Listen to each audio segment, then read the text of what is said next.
Hello, everyone, and welcome. My name is Leah Madry, and I am the Executive Director of the Dairy Barn Arts Center in Athens, Ohio. And the Dairy Barn is your host this evening. So I wanted to welcome you. The Dairy Barn is in Athens, Ohio. We are a nonprofit arts center that has been around since 1978. We have about 4 major exhibitions every year. We have classes and workshops, as well as community events and virtual events like this one. I do want to take a moment to introduce your host, Carrie Gunter Seymour, this evening. And Ohio Poet Laureate Carrie Gunter Seymour focuses on lifting up underrepresented voices, including incarcerated adults and women in recovery. Her collection, Alone in the House of My Heart, was selected 2023 Best Book Award from American Book Fest and finalist for the National Indie Excellence Award. She is an artist in residence for the Writing the Land Project, a Pillars of Prosperity Fellow for the Foundation of Appalachian Ohio, and the founder and executive director of Women of Appalachia Project, and editor of its anthology series, Women Speak. Her work has been featured on Verse Daily, Poem of the Week, World Literature Today, the New York Times, and Poem a Day. And of course, you can find her at carriegunterseymourpoet.com. Welcome, Carrie.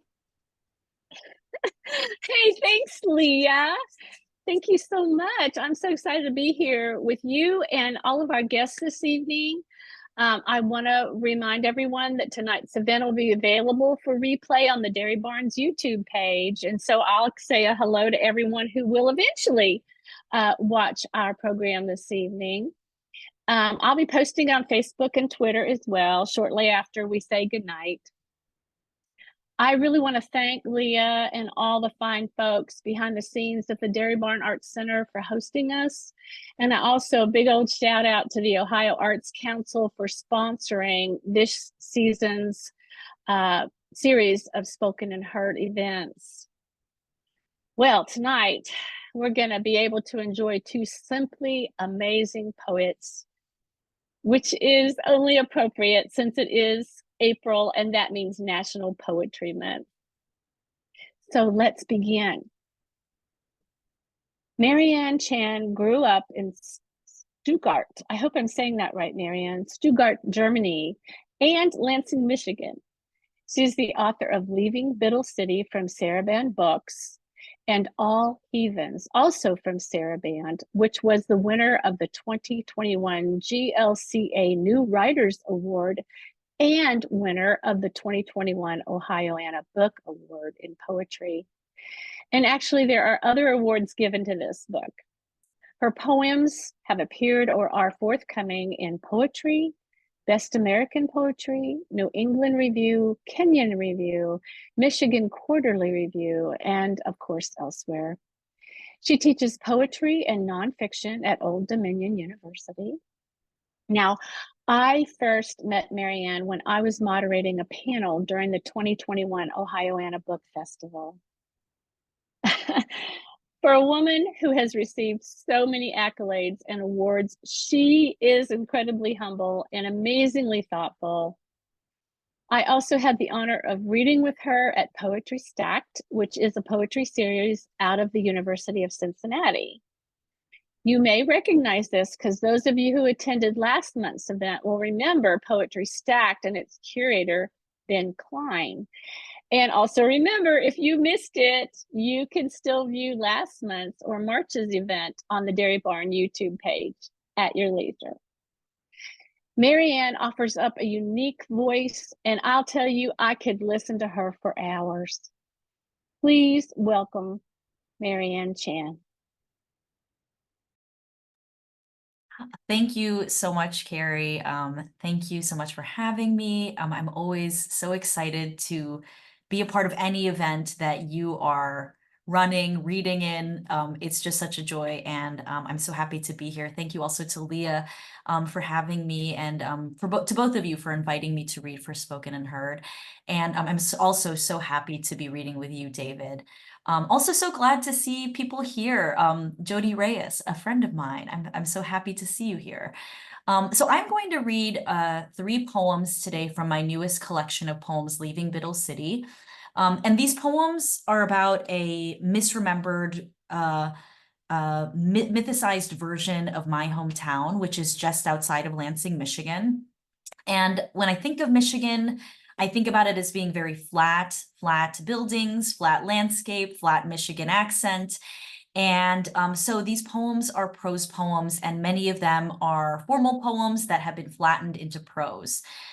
So this book is kind of like a coming of age narrative. My family moved to Michigan when I was 11, and we moved from a military base in Germany to a small town in Michigan in which we were some of the only Asian Americans there. And so this book is really about growing up. It's about home, it's about alienation and loneliness, but also friendship and connection. And so the first poem that I'm going to read is called Winter Flowers in Biddle City. And this poem, like I said, these are mostly prose poems, and this one is a prose pantoum. And so for those of you who don't know what a pantoum is, I'm sure all of you know what a pantoum is, but for those of you who don't know, it is a poem that's made up of quatrains of 4-line stanzas. And the second and fourth line of the first stanza become the first and the third line of the following stanza, and that repetition pattern continues throughout. So this is Winter Flowers in Biddle City. My brother in Biddle City was famous for making the winter flowers bloom. He was 14 years old, was famous for making a big fuss in town. He was 14 years old. Football players watched him, a big fuss in town. This round-headed boy, football players watched as the flowers rose from snow. This round-headed boy didn't know that he was strange as the flowers rose from snow. The crowds of people whispered, I knew this family was strange. What's with this boy who loves flowers? The crowds of people whispered. Football players tied him up. What's with this boy who loves flowers? My brother in Biddle City. Football players tied him up as the winter flowers bloomed. I'm going to turn on my lights really quick because I'm realizing that there's the blinds are showing up on my face. Here we go. Okay. Maybe that's a little better. They're still shining on me. It's okay.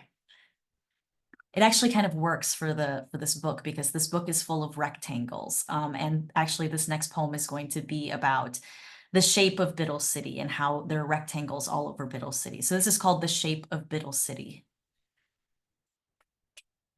Everything is a rectangle in Biddle City. No triangles, no circles, not a one. No swirls, squiggles.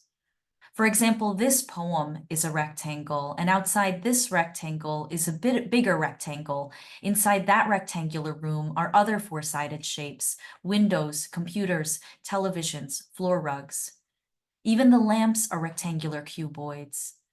This is not the city of angels, but the city of angles, boxy, wingless, no building higher than the Capitol, no person higher than the next person, everyone remaining at a level height.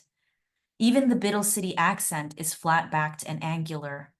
There is a record store in East Biddle called Flat, Black, and Circular, but that's East Biddle. There are small circles as you move east. Today, I'm at Driftwood Diner where I drink a square cup of coffee. A rectangular bus busses by. Rectangular light enters through doorways. Rectangular people do not dine near me. I have my own 4 corners inside which I sit. So the last poem I'm going to read is a longer poem. It is in 11 parts. They're actually not numbered on the page, but I've numbered them here because I think it's helpful sometimes at readings if you're reading a long poem to be able, for the listeners to be able to kind of follow along by being able to know that there's 11 parts and you can kind of see where we are in the poem. Part of the language from this poem was taken from interviews I did with Filipinas in Michigan. And I did the interviews and I wrote these poems as a way to kind of better understand my community in Michigan. And some of the images of pre-colonial Filipinos comes from a book called Barangay by William Henry Scott. Filipina Universe. 1.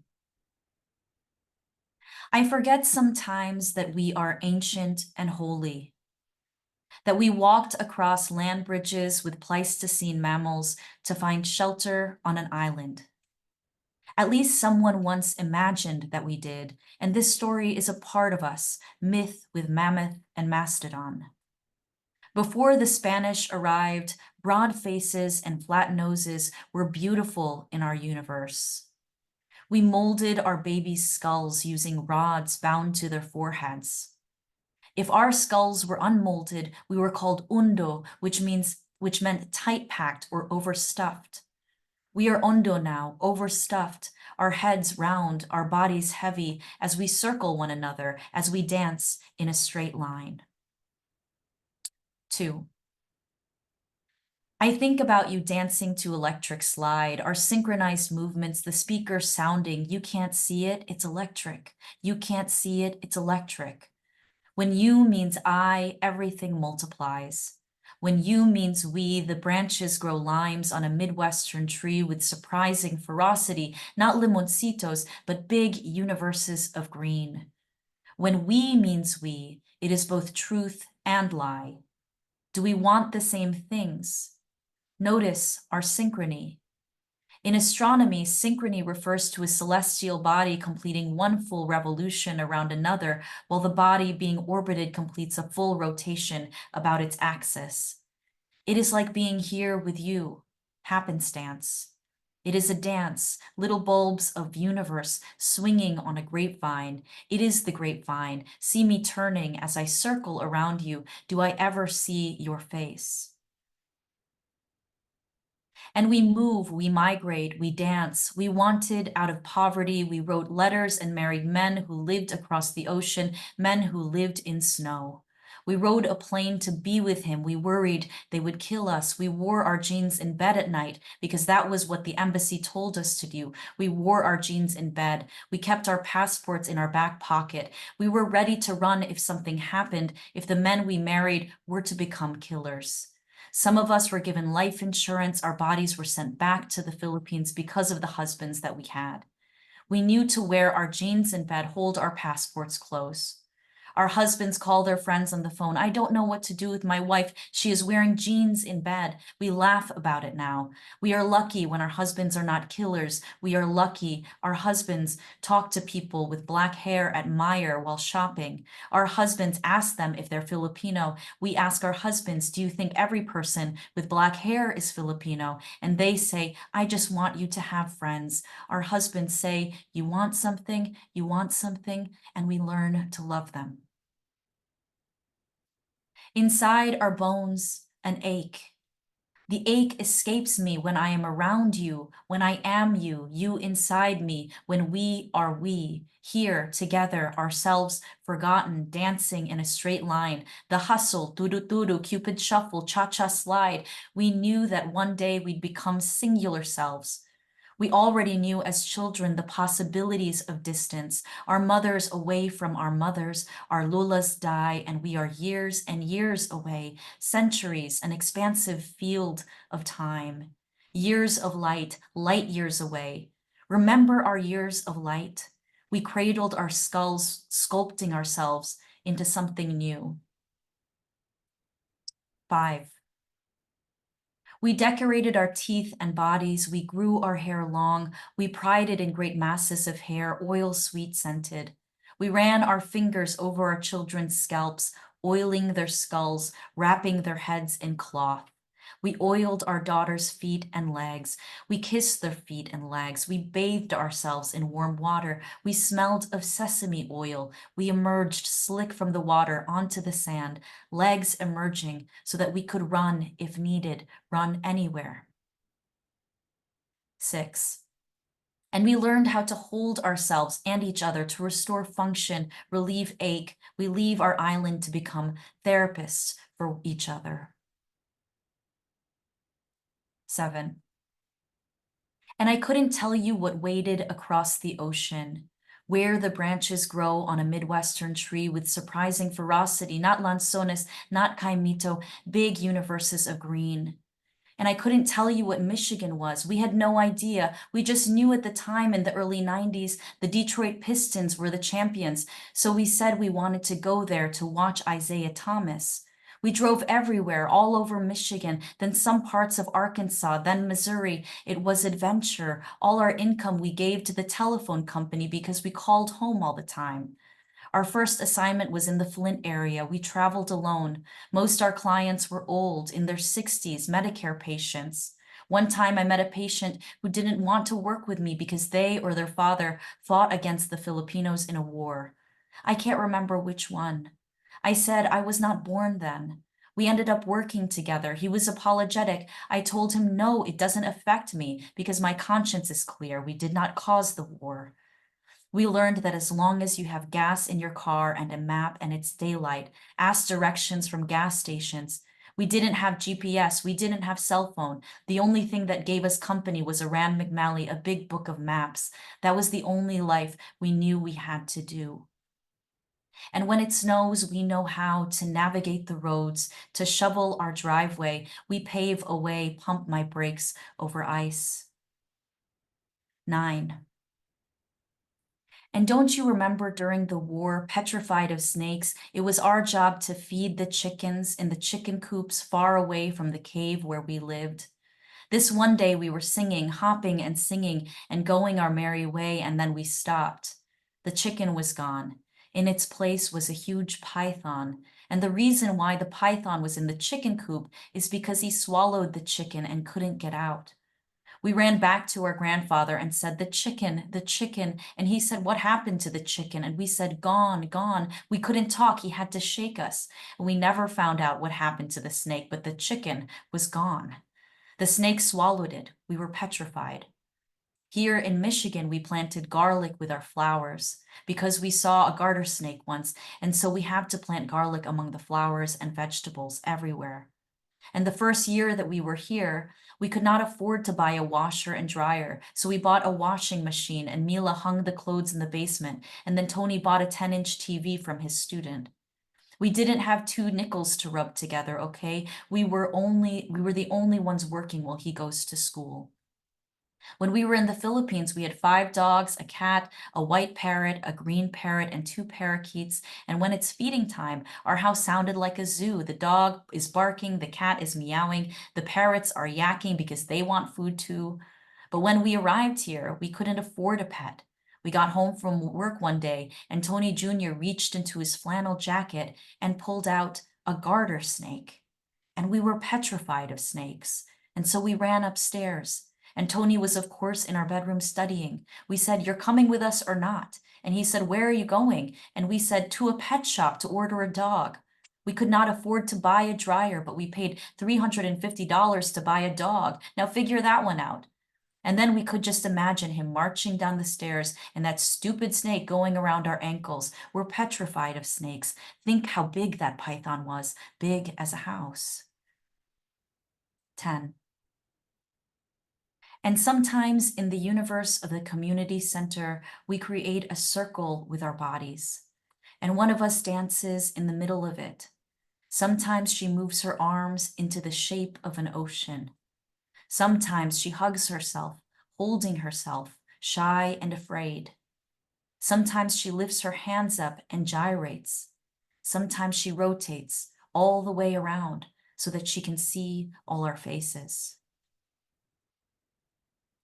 11.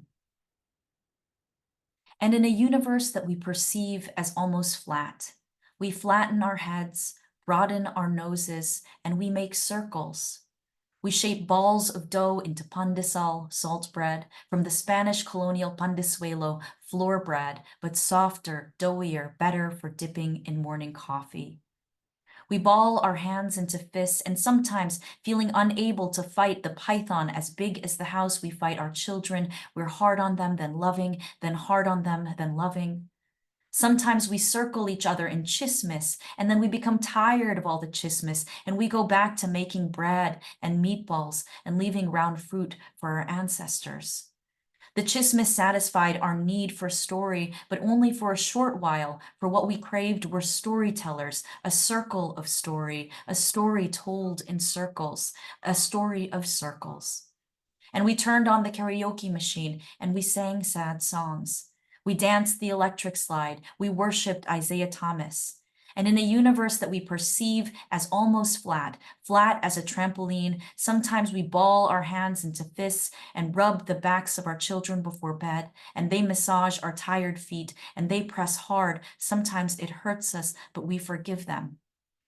We write poems that go round and round. We drive round and round. We look at maps trying to find ourselves inside a grid. We mix together sweet rice flour and shredded coconut, roll them into balls, fry them, and prick them with skewers. We roll small pieces of dough, fry them, and add sesame seeds. We suck on the round seeds of lanzones because roundness is medicinal, roundness is wealth and good fortune, and seeds are both endings and beginnings. Thank you so much.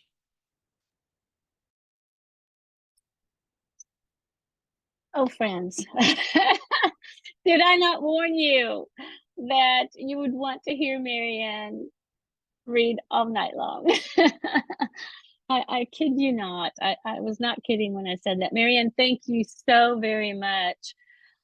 You can find Marianne's books at Saraband Books, or there are links on my website at Carrie Gunter Seymour poet.com. And if you click on Spoken and Heard, you will find a list of hers and David's links to buy their books. Again, thank you so much, Marianne. I want to say something clever and wonderful, but you always just leave me so speechless. So here I am. So we will move on. And David Baker is the author of 13 books of poetry. The most recent, Whale Fall from Norton.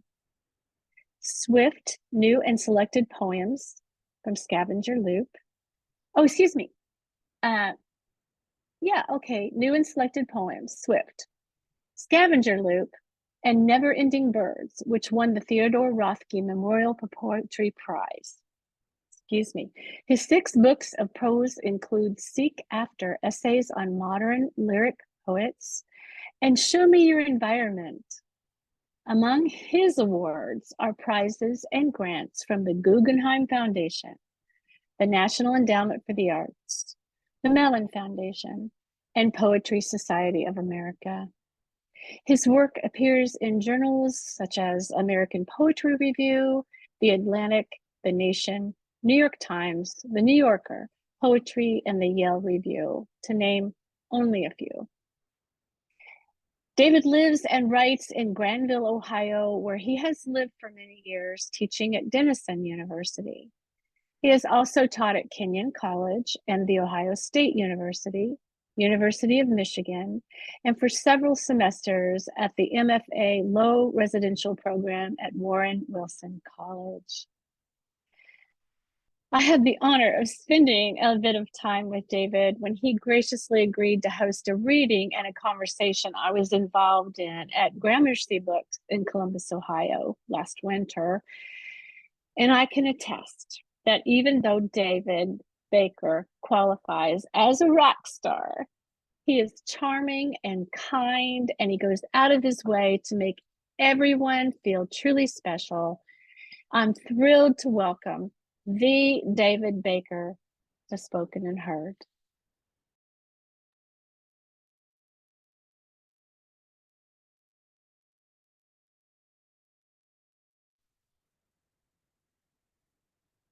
Six notes. Come down to us. Come down with your song, little wren. The world is in pieces. We must not say so. In the dark hours, in the nearest branches, I hear you thrum. The deer come to die beside the creek. Mud, the color of walnut stain, reek and runoff from a new development there beyond the woods. Rib and skull. No jawbone. It makes a soundless scream. I hope for peace when I walk here sometimes in the dark. If not peace, clarity. If not clarity, at least a place to breathe. Else I'll scream too. Come down, little dove, far above the bay. I hear you in a thirsty palm or up beyond the rocks, a windy reed of song. Blue sun, blue cloud above the sweeping bay. Sometimes we have to say so. I don't know how. A man, a boy, an anger with no tongue, took his automatic rifle to school today. The report we hear, discharge, echo, is the sound of sorrow reloading. No matter where we walk, we hear it call. Little wing, little creek, little bay, dark hour, come down with your beaks of mourning and blood.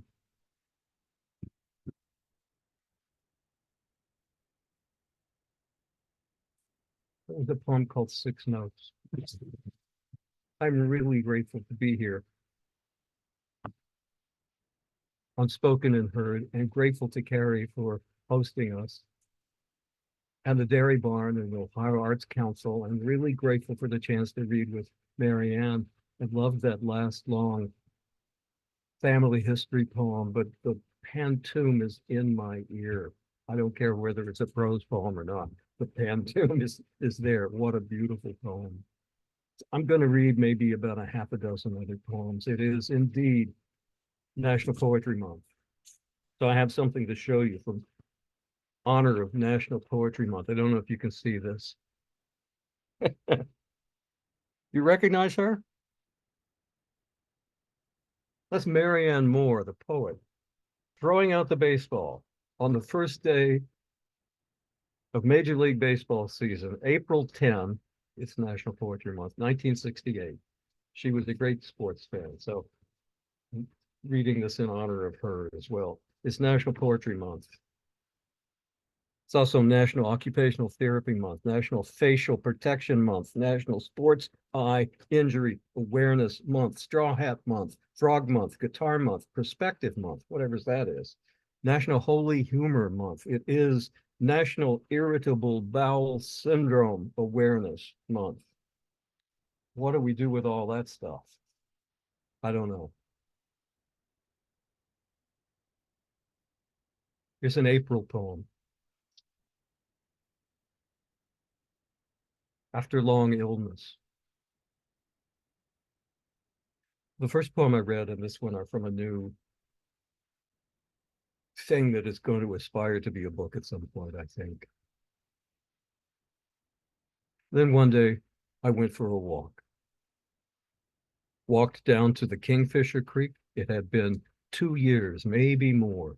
Down, I counted the many steps past the wood duck ponds. Mid-April. The spring peepers sang, Pseudacris, crucifer, crucifer, from moss logs and willow mulch, from cattails low and high all around these trees. Their brown song rose and fell in little gasps.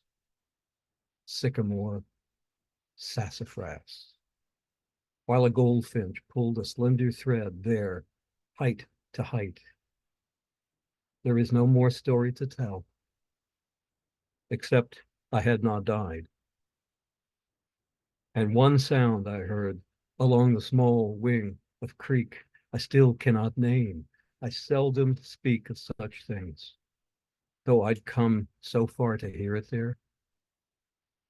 Was it my soul? What do I know?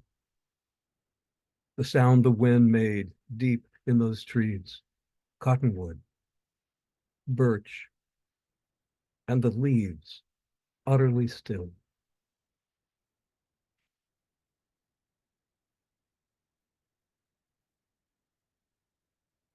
I spent a long part of the day today in my yard, working in the yard, digging things, trimming things, planting things. And during the entire time I was in the yard, the whole time I was in the yard, about 2 houses over, a dog barked. I mean, barked and barked and barked and barked. You know that dog? This is a poem for that dog. This is a poem from an older book called Never Ending Birds, a little poem called Hungry. This time the jay, fat as a boot, bluer than sky, gone blue now that the rain has finished with us for a while. This loud jay at the neck of the black walnut keeps cawing, I want, but can't finish his claws. Hard runoff has spread the driveway with seeds, green talcum, the sex of things, packed like plaster against the shutters and toolboxes, sides of the barn, while the force of water pouring down from the stopped up gullet of gutter has drilled holes deep in the mud. Yet the world of the neighborhood is still just the world. So much, like the bulldog next door, choking itself on a chain to guard the yard of the one who starves it.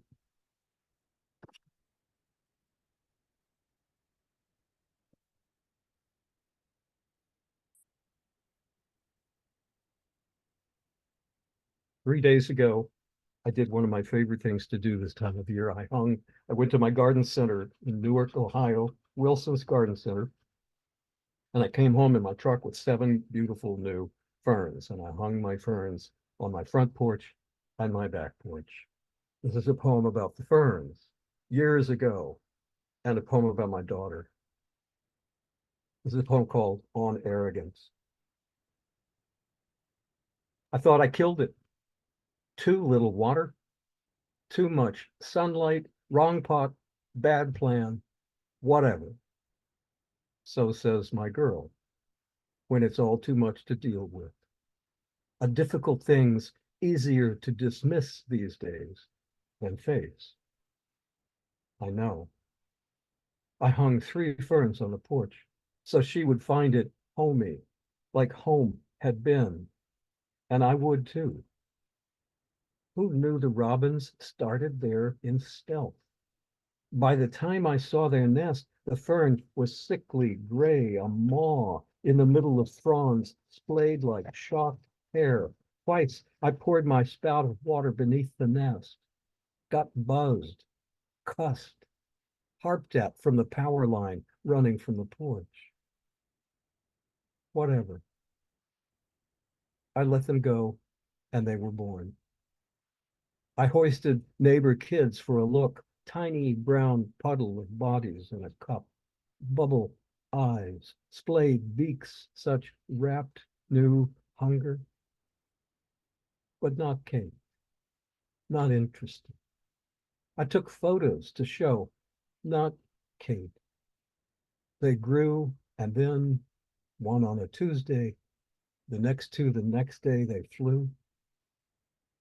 I hear her calling across long shadows of green yards some days, or think I do. Today, it was the cat at the screen door, yowling to get back in, and him with a mouthful of bird. Good boy. He dropped it at my feet and stood there, unblinking, upward, wanting his simple scratch. And all I could think was, Jesus, David, Now what have you done?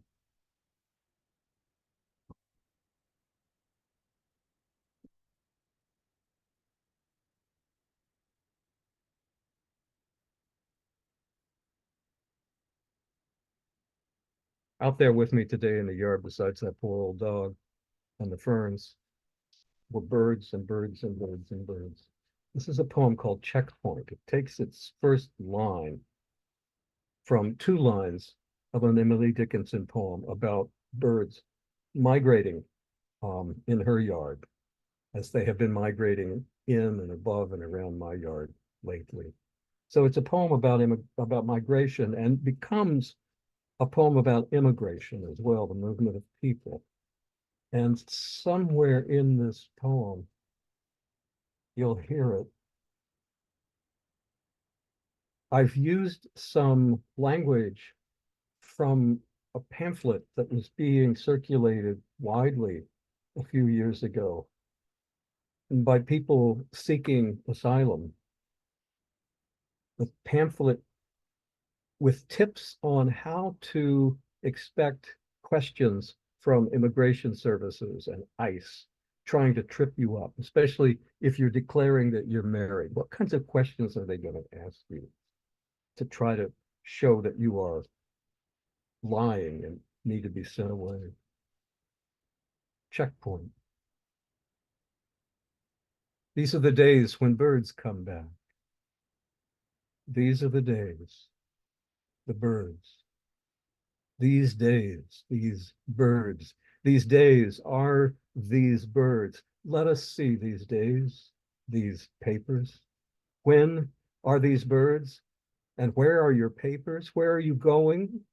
Come back, answer me where you are going. Behind the barn, the flame tree, our fire, our wings, these birds, behind the trees, the bursting winds, the birds, these days come back. They do not. There. What color is your ruby throat, your toothbrush? Yellow-breasted warbler, green flame, blue jay, marsh thrush, among the light, the lush, low, timid leaf. She said, by the river, what fire is your nova? Is your wife's hairbrush? Take off your shoes, take your hands off, stop right there. So many coming over as so many millions fewer wings. These papers of fragile birds vanished. They are not. Where are you going? I said. Come back.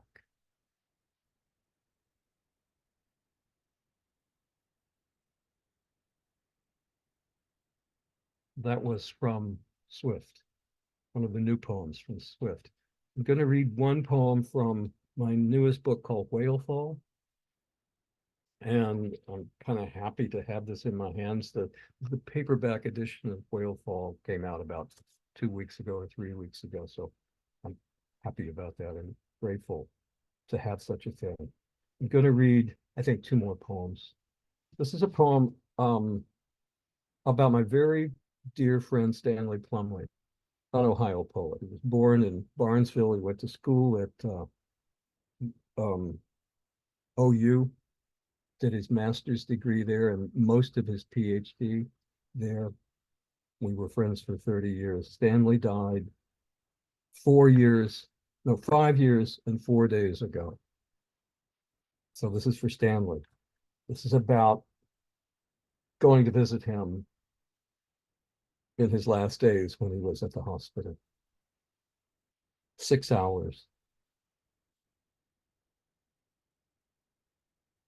If you don't know his poems, Stanley Plumley, go find them.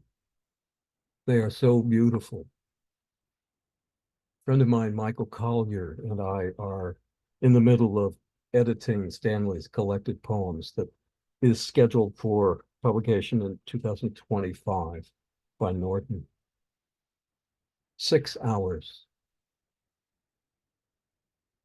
His hands are folded and gathered on his chest. Each arm is a wing in stillness, tucked close. He has laced his fingers loosely over and under like the strings of good shoes.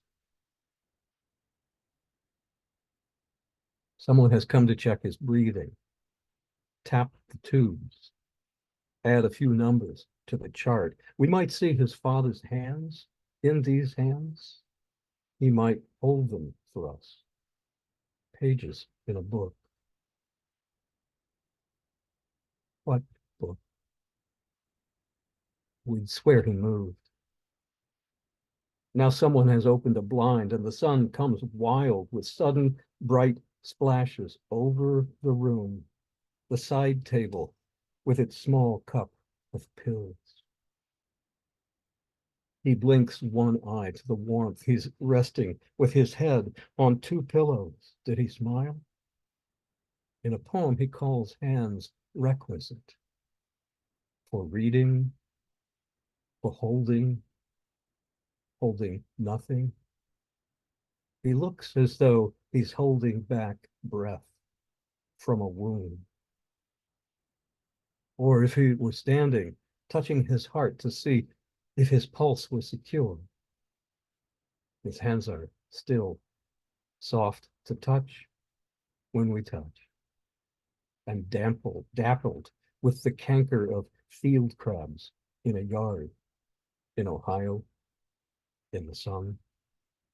The boy in him might pick one and throw it to scatter those blue jays back into clouds.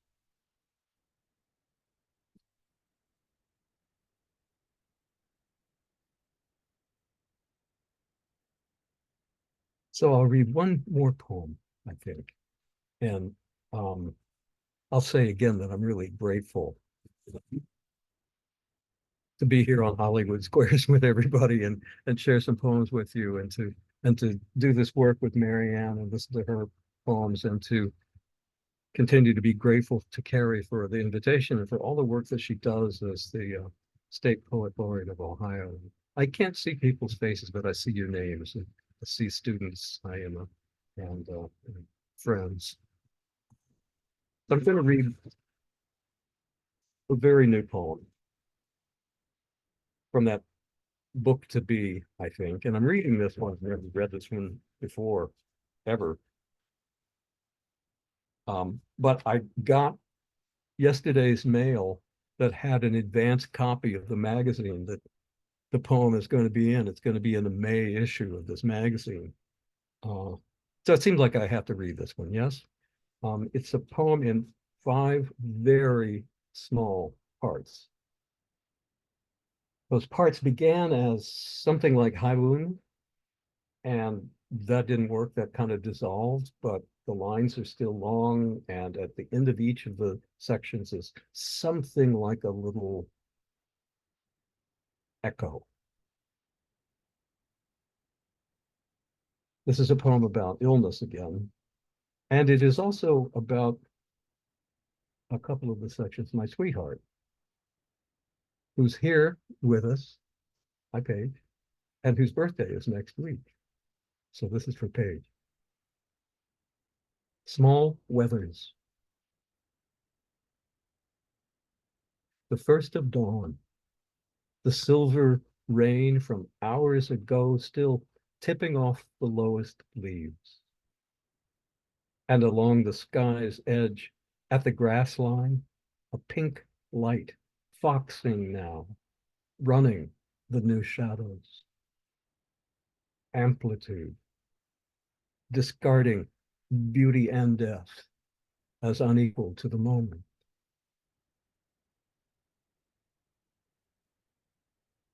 With sandpaper and caulk, we worked the bad wall. A putty knife, then smaller, a Q-tip, but not until she put a finger to it, smoothing there, daubing, was our work right, an invisible finish. But whirls of her fingerprint where she touched me, and the tree of veins trembles. Inside, outside, the wind, the little waters, coating the thin fabric of each blade shining there. Is it the wind that shakes inside me too? I should know. weeks, or a day, watching the quiver in my hands. Wind where the chimes will be, beautiful in a passing way. All those years I couldn't tell sorrow from sleeplessness, pain from illness. Listen, now it's 3 a.m. and someone thinks enough of this life to sing out there in the far fields a few minutes more. Listen a little longer. The birds starting to sleep, their songs becoming silent. Then their silence.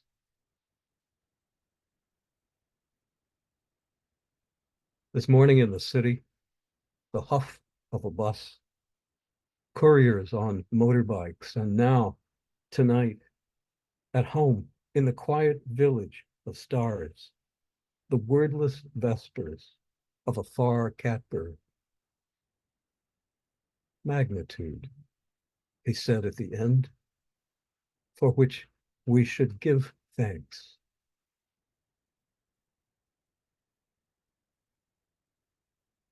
It seems right to end with the giving of thanks. So thank you, everybody, for showing up, as I said, and listening, or putting this event on. I appreciate it.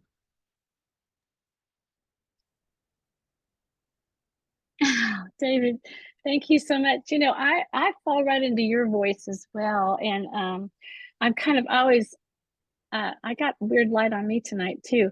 I'm always taken by surprise, of course, by your poems, because I fall into that lull of your voice, and then you touch me at the end. And I do love that so much. So thank you so very much.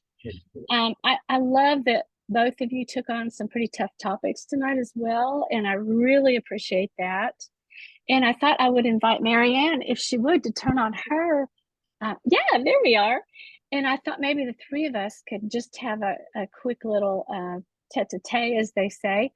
I would like to invite the audience, if any of you have a question you might want to ask of David or Marianne, please go ahead and put it in the chat, and I'll ask Leah to kind of look after that, since I'm going to be speaking with our guests. But I do have a question. And that question, I'll just ask the same question of both of you. And I kind of chose this as the question to ask everyone this spring. And it's purposefully vague in a way. So the question is, tell me about your people. I think I already did in my poem. I'm just kidding. That last Tell poem. me about your people. I love that question. I have to think for a moment. By the way, David, your reading was incredible. Thank you so much. Sure, Yeah. thank you. Well, I don't know who my people are. I don't think of myself as only a member of this or that community, or the people, my people living nearby. My people may be very far away. They may be 500 years ago. They may be 1,000 years from now. I don't know. One of my peoples, I guess, are people who try to make art wherever they are. I know what the work is like, and I honor the work, and I know how hard it is and how valuable it is. And I guess part of my people are the people who enjoy art, or read, or go to museums, or watch dance programs and concerts, or listen to the buskers on the square. Those are my people. I'm being a little coy here. I'm my family. Those are my people. I'm close to are or were from Missouri, from coal mining country in Missouri. Mom and dad didn't go to college. We had books in the house, and my people worked with their hands in Missouri. And some of my dearest friends are back home in Missouri. And my people are people who go to school every day with books and sit down and read those books with each other and talk about them or write them, teach each other or learn from each other. That goes back and forth. Those are my people. I know these days who aren't my people too. Mhm. And that breaks my heart to say that, but we know who they are. That didn't answer your question, but that's my answer. I think you answered that question perfectly. And now I need to follow up with something as good. I think I'm just gonna say something short. I have a really close friend who I don't talk to that often. I probably talk to her maybe 6 times a year, but whenever we talk for 3 hours or something like that. And I always feel afterwards like I have been recharged. And I think it's because we don't talk about anything at all. We just talk about like the most ordinary things, like what our favorite sodas are. Like we just talk about nothing. And I feel like the people that I feel most comfortable with and most connected to are those people that I can have those like long and meandering digressive conversations with for hours on end. And but I don't know, I feel like that's like an incomplete answer to that question, while David's answer was much more complete. So I'm going to have to follow up and comment on our own YouTube page and just say what my real answer is. But that's what came up for me when you asked that question. So I don't think there's any wrong answer to that question. That's why I kind of like it. And I think you're right, Marianne. I think you told us quite a bit about your people in your work. You and I are a lot alike in that respect.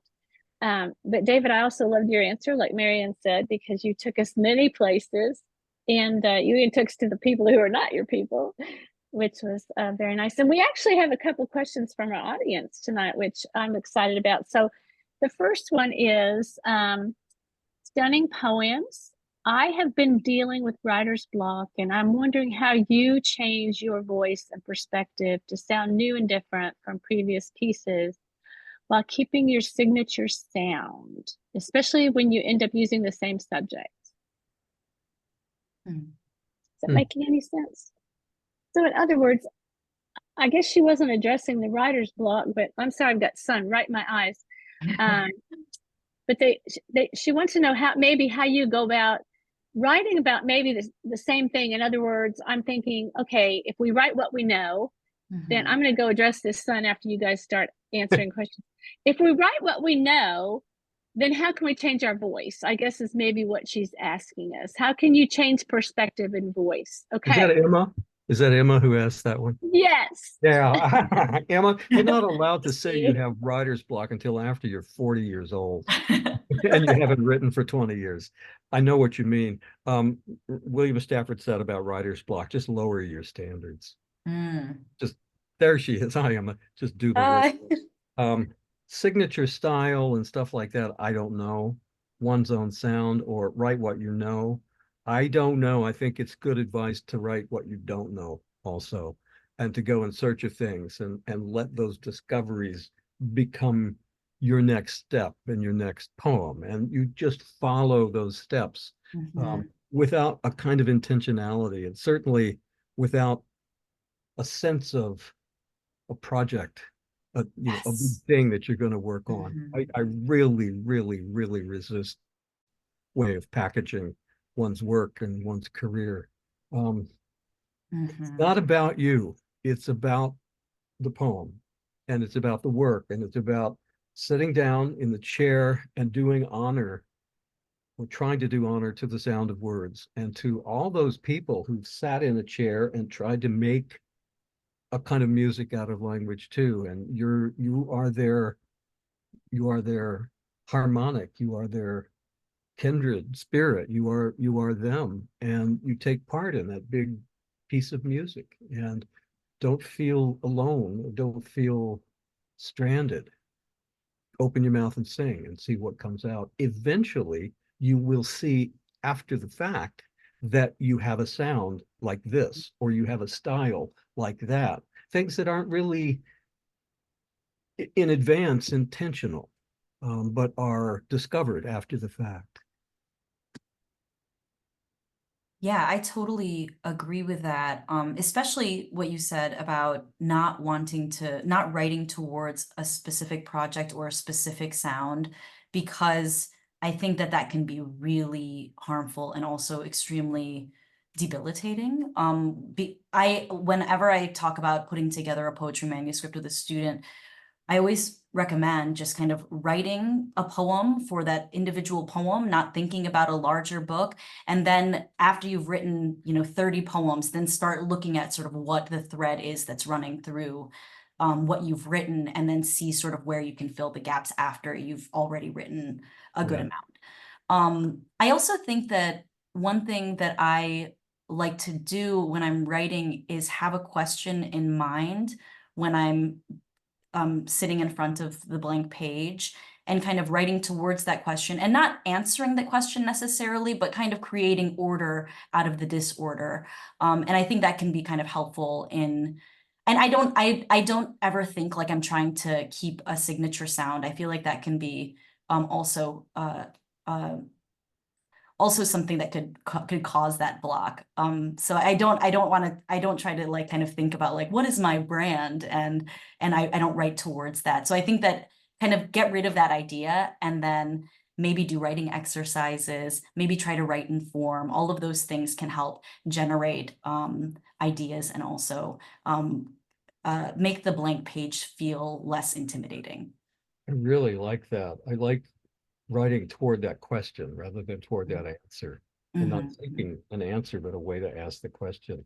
I don't so much write toward a question, I write toward an instrument. Mhm. I start a poem often just wanting to make a kind of sound. I want to sound, one of the poems I read tonight was about a wren, and I wanted to write a poem that had the sound of an oboe, that kind of high, that wind sound in the trees. And I thought of phrasing and words, and then eventually a kind of narrative that would sound to me like oboe. That doesn't make any sense to anybody but me, but that's kind of how I do that. Mhm. So Emma, write a clarinet poem. Okay, I will try. Thank you all so much. It really did help. Thanks for the question. I'm Of just course. going to add that a little research too, and research means reading, reading, reading. Or if you're going to if you're going to write a clarinet poem, then you either have to pick up a clarinet, or you have to go hear a clarinet, or Yeah. you need to Yeah. watch somebody play a clarinet. Yeah, You can't just say, I'm going to write a poem about a clarinet. Yeah, right. I mean, you can, but it may not be successful. And there you are again, feeling blocked or belittling yourself. Yeah. So I have actually two more questions. I'm so excited from our audience, one for Marianne and one for David. So the first one is for Marianne. It says, I'm fascinated about the idea of working poems formally and then shaping them into prose poems. Can you say a little about your process? How far into your revision process do you work at fulfilling form, and when do you start revising as prose? Oh, okay, great. Thank you so much for that question. So yeah, I did start these poems when the poems that are prose pantoums in the collection, I started as lineated poems, and then I kind of smashed them in prose. And I think one thing I wanted to do was to show where the lines were breaking. And so in the poem that I read, each line is a fragment that ends with punctuation. And so you can kind of see where the line is supposed to break, and sort of how the repetition pattern is supposed to work. And so that's how I was thinking about these poems. These poems were actually inspired by a friend of mine, Jeff Bouvier, who wrote a prose sestina in his collection of prose poems called Living Room. And I loved what he did with that sestina, and I wanted to kind of try doing it myself. I didn't write a prose sestina because I thought it ended up being so long that it didn't look right. It didn't feel right in prose. And so then I focused on writing a prose pantoums, and then ballads. And there's only one that ended up in my collection. So these were kind of just experiments, and then they ended up being a part of this larger project. And some of them I ended up throwing away because they weren't working very well. But yeah, I hope that answers your question. That's cool. James Wright has hardly anybody knows this. One of his really famous prose poems, I think it's maybe in the Journey, that book. Oh, okay. One of his prose poems is actually a sonnet. Oh, yes. If you scan it and listen, there it is. So much of writing a poem is finding the right form, isn't it? Wait, so then does that mean that is it in iambic pentameter, and does it kind of follow the? It's in a kind of blank verse, and Okay. there are rhymes, and it has the turns, and if you count the syllables, there's a line break, and Oh, that's so that's interesting. wild. Yeah. I have to find this. Thank you. And one more for David. Thank you for sharing a bit about being a first-gen college student. Yeah, let's all raise our hands if we are. And this person says, I relate. Your writing has been tied to the land for a long time. Yes. Are those two things related? Yes. Next question. I guess my writing is tied to the land. I'm tied to the land. We're all tied to the land, whether we're paying attention to it or not. And I have been paying attention to it for a long time, just in the form of not so much the subject of my poems, but the site of my poems. Mhm. But you know, I grew up outside. My dad was a land surveyor, and I have farmers and truck drivers and fishermen in my family. I spent half my childhood in the woods Mhm. and ankle deep in the creeks, chasing crawdads, and fishing. And I can't think that we are paying attention to the world if we are not thinking about that, what we call nature. I don't even know what that is, because I don't know what that's not. But if we're not paying attention to it and feeling some responsibility or custody for that thing, then, and we know that we're not, and that we have ruined a whole lot of our Mhm. prospects in our future, and that green world is kind of rotten in a lot of ways. But that's now become some of my subject as well. I guess it is the case that being first gen um, led me to writing about what was my first education as well, and that is walking in the trees. Can I ask a kind of follow-up question to that? I think I was having a conversation with a prospective student for our MFA program here at Old Dominion University with the other poet here, Luisa Gloria, and the student asked this fantastic question, like, what is the responsibility of a poet?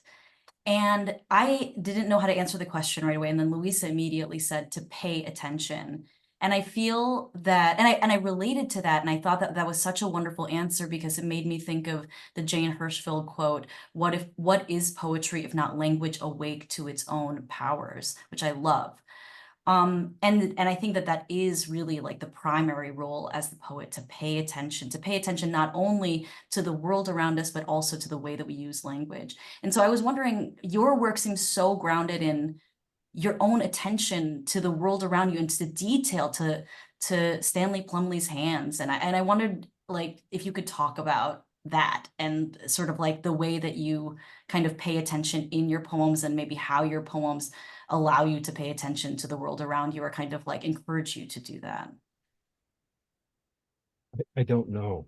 I I don't know what our responsibility, Mm-hmm. poets, is. Part of me wants to get really highfalutin and say our responsibility is to social justice, and our responsibility is to care, and our responsibility is to each other, and our responsibility is to try to imagine and write toward a future that is not a disaster. That's our responsibility. But you know what our responsibility really is? Our responsibility is to the poem. That's it.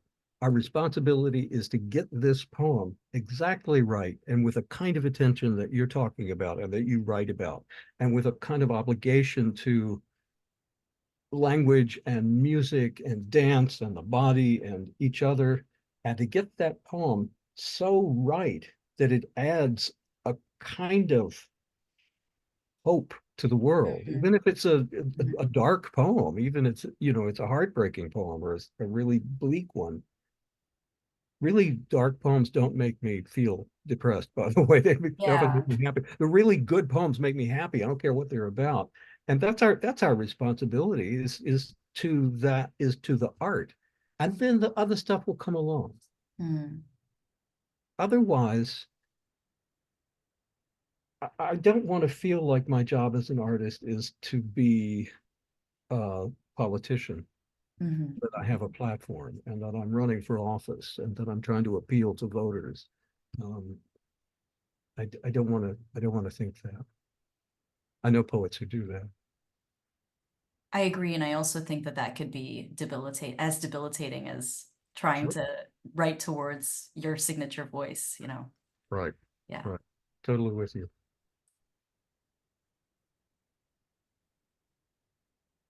Carrie, I can't hear you.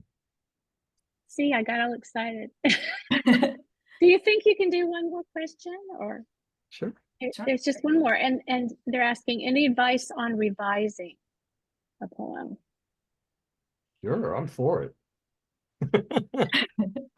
Here's some really good advice. Well, I don't know if it's really good advice. Just tell yourself there is no hurry, no rush. No one is dying for your next poem. Unless you're in school and your teacher says it's due Monday, then, you know, do your homework. But otherwise, no hurry. I know people who write a poem and send it off in the mail the next day. Yeah. Stop it. There's no hurry. You're trying to make something remarkable, not okay. You're trying to make something so well put together, it's not going to break for a while. It takes a while to do that. It's okay. Work on that poem, do that poem, and then set it aside. Work on another one, and get that first one back out again and get it right. That's the only, and then read everything. That's my advice. Marianne, help. No, I really like that. I like taking your time. Yeah, I think that's like the best advice. I taught a nonfiction class last semester, and one thing that I've been thinking about a lot is how in like writing workshops, we often are doing a lot of cutting. We're always encouraging students to cut and to shorten. Maybe you could cut the whole beginning, you know, like that's often suggested in writing workshops. Yeah. And in my class, I asked the students to do kind of what Michel de Montaigne, this essayist, did, which is like he would kind of like add more and more into his writing. Yeah. And like think about like how, like what other questions could be asked, or how else could you kind of explore this question?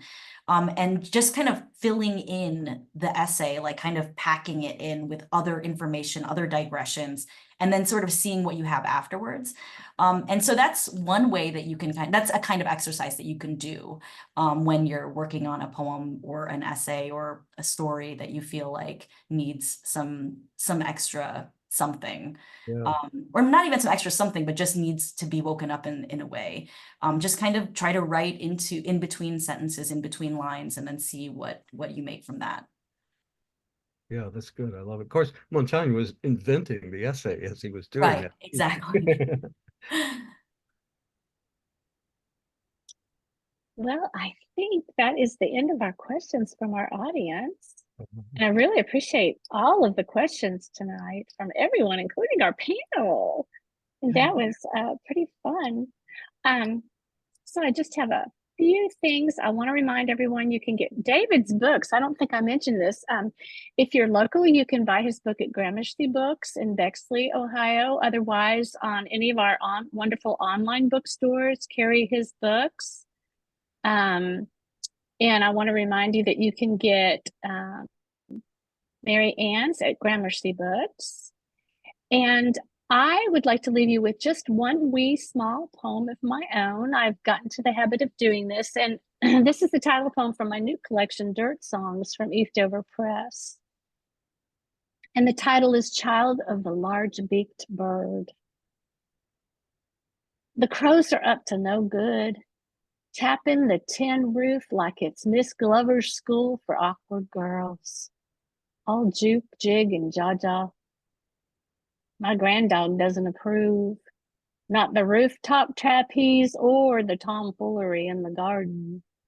Mischievous pecks gouged around the scarecrow's eyes. They're toying with me. I've tried to bribe them. Fresh fruit, cat food, sequins. Propped myself nearby, full lotus, trilling.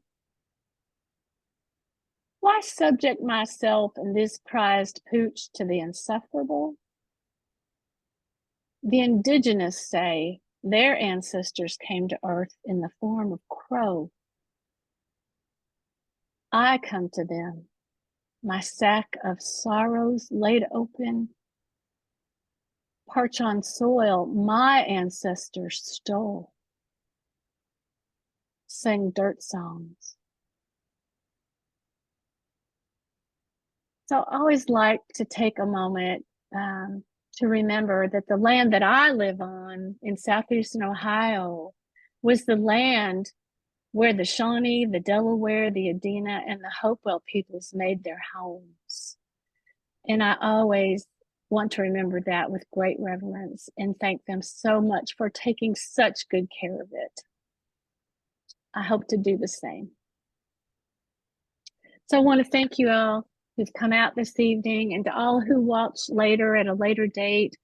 Thank you to Marianne and David for the beautiful words tonight. Thank you to the Dairy Barn Arts Center and the Ohio Arts Council.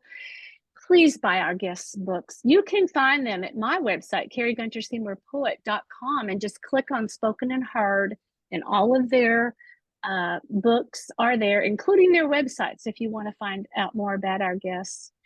And then plan to join me next month to hear the extraordinary Angela Jackson Brown and Sarah Henning. So until we meet again, friends, I'm going to say good night and be well. Thank you.